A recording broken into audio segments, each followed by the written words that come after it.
అన్న మీరేదైతే ఇన్ని సంవత్సరాల కళని నెరవేర్చడం జరిగింది, కానీ మా నారాయణపేట ఇప్పటికీ కూడా ఇంకా అలాగనే ఉందన్న. మాకు కావాల్సింది ఈరోజు మీరందరికి తెలుసు, నారాయణపేట మున్సిపాలిటీ అంటే చరిత్రలో మొదటి మున్సిపాలిటీ తెలంగాణలో అంటే మన నారాయణపేట మున్సిపాలిటీ. అదే మున్సిపాలిటీకి ఆ రోజు కూడా చెప్పడం జరిగింది, ఈ రోజు కూడా మళ్ళొకసారి అన్న అడగడం జరుగుతుంది. ఏంటంటే మాకు ఒక అండర్ గ్రౌండ్ డ్రైనేజ్ కావాలన్న మున్సిపాలిటీకి. మున్సిపాలిటీ చూడాలంటే పైకి చూస్తే డివైడర్లు లైట్లు మంచిగా కనిపిస్తుంది, కానీ లోపలికి వెళ్తే ప్రజలు చాలా చాలా కష్టపడుతున్నారు. దాంతో పాటు మిగతాయి కూడా పోయిన ఈ 4 నెలల్లో కూడా ఏదైతే వికారాబాద్ కృష్ణా రైల్వే లైన్ కూడా మంజూరు కావడంతో మాకు చాలా ఆనందంగా ఉంది. మళ్ళొకసారి దానికోసం కూడా కృతజ్ఞతలు తెలుపుకుంటున్నాను.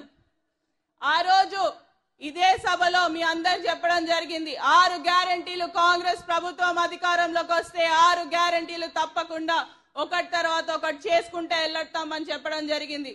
అదే విధంగా ఈ రోజు మా మహిళా సోదరుమణులు అందరు కూడా ఆర్టీసీ బస్ లో ఈరోజు ఉచితంగా వెళ్తున్నారు. దాంతో పాటు రాజీవ్ ఆరోగ్యశ్రీ అనేది కూడా 10 లక్షలు అవి కూడా అమల్లోకి వచ్చింది. మన మహబూబ్ నగర్ జిల్లాకి కేవలమే ఏవైతే 2 పథకాలు ఆల్రెడీ అమల్లోకి వచ్చి 9 జిల్లాల్లో ఉమ్మడి జిల్లాలలో నడుస్తుందో అదే 500 గ్యాస్ సిలిండర్ కానివ్వండి, మరి 200 యూనిట్ల కరెంట్ కానివ్వండి, అది కూడా త్వరలో కోడ్ అయిపోయిన వెంటనే మన దగ్గర కూడా మళ్ళీ అమల్లోకి వస్తుంది. ఇక్కడ ఉన్న చాలా మందికి అవే ప్రశ్నలు ఉండినాయి. దాంతో పాటు మన కాన్స్టిట్యున్సీకి 3500 ఇంద్రమ్మ ఇల్లులు అనేటివి కూడా ఈ రానున్న సంవత్సరంలో రాబోతున్నాయి.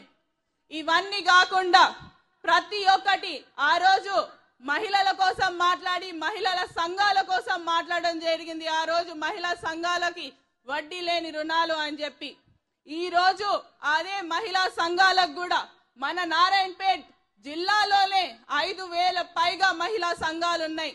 ఒక మహిళగా చాలా సంతోషంగా చెప్తున్నాను ఏంటంటే వాళ్ళకి రుణాలు అనేటివి కూడా ఇప్పటి వరకు 4 కోట్ల పైన రుణాలు అనేటివి ఆ మహిళా సంఘాలకి అందజేయడం జరిగింది ఈ 4 నెలల్లో. అన్న ఇంకొక రిక్వెస్ట్ ఏంటంటే మా కోయిల్కొండ మండలం ఒకటి మీరు చూస్తున్నట్టు ఎండలు బాగా ఎక్కువైనాయి, ఎక్కడ బోర్లు వేస్తున్నా కూడా బోర్లు పడని స్థితిలో ఉన్నాం మేము. దాంట్లో ఏదైతే కోయల్ సాగర్ బ్యాక్ వాటర్స్ నుంచి ఒక చిన్న లిఫ్ట్ మా గణపతిరాయ్ చెరువుకి ఇస్తే మాత్రం తప్పకుండా అక్కడ కోయిల్కొండ మండలం కూడా తాగునీరుకి ఫస్ట్ గా వాళ్ళకి అందుతుంది, దాంతో పాటు సాగునీరు అనేది కూడా అందుతుంది. కాబట్టి అదొక్కటి మా రిక్వెస్ట్.